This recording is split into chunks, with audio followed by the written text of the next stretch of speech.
Video games are a hyper-interactive medium, and due to their high interactivity, they can bring out some real emotions in games past, present, and future. You got sadness. Joy. Let's fucking go! Rage. You're too slow. Hey, we Cheeky cheeking and sneaky sneakering.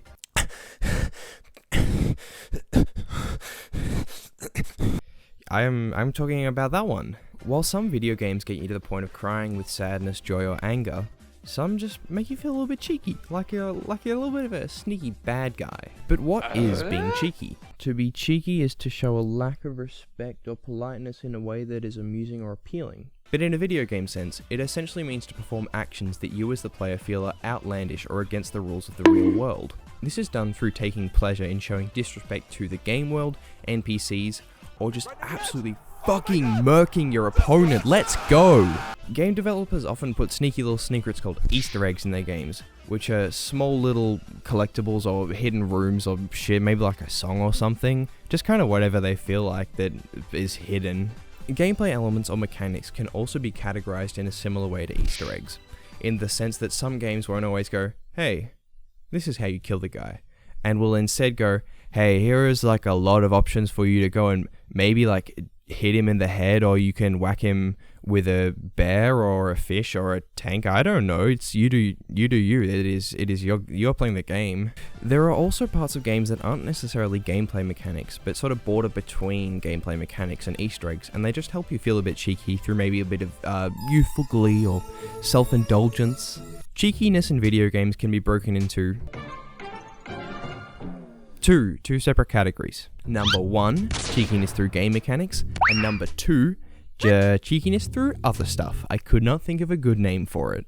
Just first, a quick disclaimer. These are how these games make me feel. If they make you feel differently, obviously you're entitled to your own opinion, that's fine. But I hate you now, and I hope you rot in hell. Idiot. Cheekiness through game mechanics, or CTGM, as I've aptly named it, is a common thing that many game developers will include in their games to make the player feel like maybe they've gotten the best of the game's limits, or they're now a genius, when in actual fact they're fucking Todd, who I would like to beat up very much because he would always beat me in Mario Kart as a child. It gives the player a sense of power over the game, and it ensures that they enjoy the game more than they would have normally. A perfect example of CTGM is in Metal Gear Solid 5. Like, just kind of all over the entire game. You could snipe guy, put balloon on car, drop car on guy, crawl past guy, keep crawling, put C4 on guy, blow up C4, put up fake snake, and what? I just creamed in my pants? Tell me this game doesn't make you feel cheeky. Please. The mechanics of this game are designed to make you think, was I meant to do that? And in actual fact, really isn't an answer because it's kind of all up to you. Thank you, Mr. Kajimble. Metal Gear Solid 5 is the perfect example of a game that makes you feel cheeky because every element of the gameplay points towards, hey, just fuck these guys up however you want, be as outlandish as you can possibly imagine. You don't answer to no one. Maybe except your mom, where she makes you eat carrots, but that is the only exception. Another example of CBT is my baby favy, Breath of the Wild. Outside of the beautiful world, music, and art in this game, it also has an interlocking system of both gameplay and environmental mechanics that makes it feel incredible. Sorry for all the gamer words there. These normal mechanics are of course your shooting and whacking and bombing, but with some environmental additions, things can get a little wacky.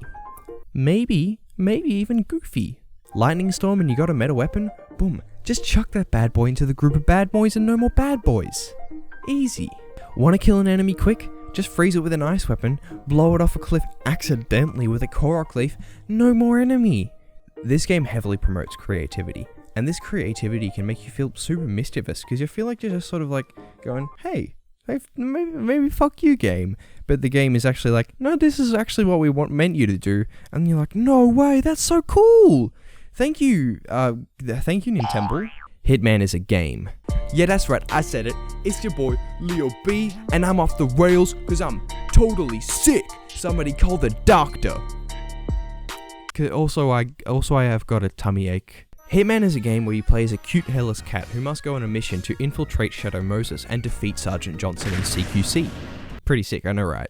It's a stealth game where you can kill anyone with anything in any way at any time at, fuck it, I don't know, Jerry Garcia's house. You may also be noticing a theme with the way these games make you feel cheeky, and that's the wealth of absurd and stupid options they give you to tackle the obstacles they throw at you. In Hitman, you can whack a guy in the head with a fish and then put on their clothes and suddenly you're invisible. You're gone, you're like a phantom.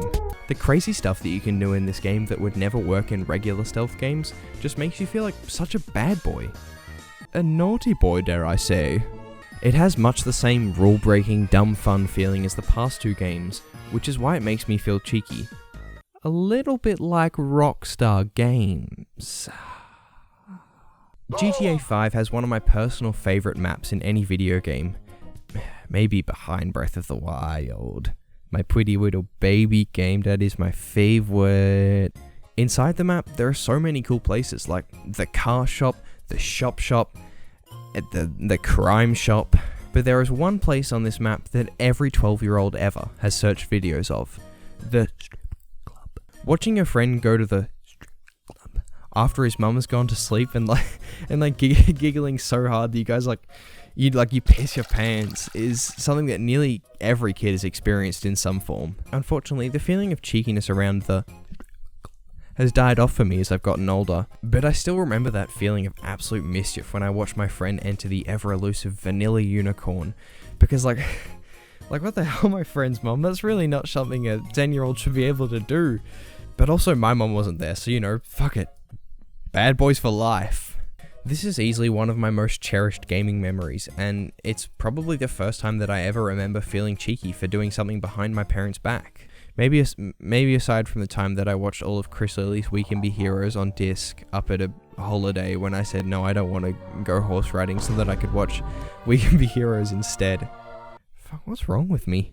The is a perfect example of cheekiness through just individual stuff, because it just fosters that tone of cheekiness and youthful glee. Smash taunts are another great example of an individual element that makes a player feel cheekstickles. Any games that include taunts can be applied to this segment, but I'm choosing Smash because it's kind of my favorite. Sitting my friend down and handing them a controller and then carrying them off the stage as DK 3 times in a row, winning the match, and then down taunting has got to be one of the cheekiest things I think I ever do in gaming. Oh, I fucking love it so much. To quote Alpharad, it's not about winning. It's about sending a message. I feel that quote perfectly outlines the lack of respect that you'd show towards your opponent after carrying them off the stage 3 times as DK, and then down taunting, and then dancing in front of the TV, singing the DK rap or something. I don't know. I'd want to do that. The way video games make you feel cheeky is kind of like building a house. It's not the video game going, hey, we build a house and you live in it. It's the video game going, hey, here's like a whole shed of tools and materials for do whatever the fuck you want. Dum-dum. You are responsible for shaping your own memories through the actions you take in games, no matter the situation. I feel like many others would have memories of playing video games that just made them feel cheeky, much like the games I've listed. Thank you for watching this far. If you liked the video, nice. Don't really need to tell me, but thanks. It's cool that you liked it. But yeah, okay, cool. See you guys. Bye.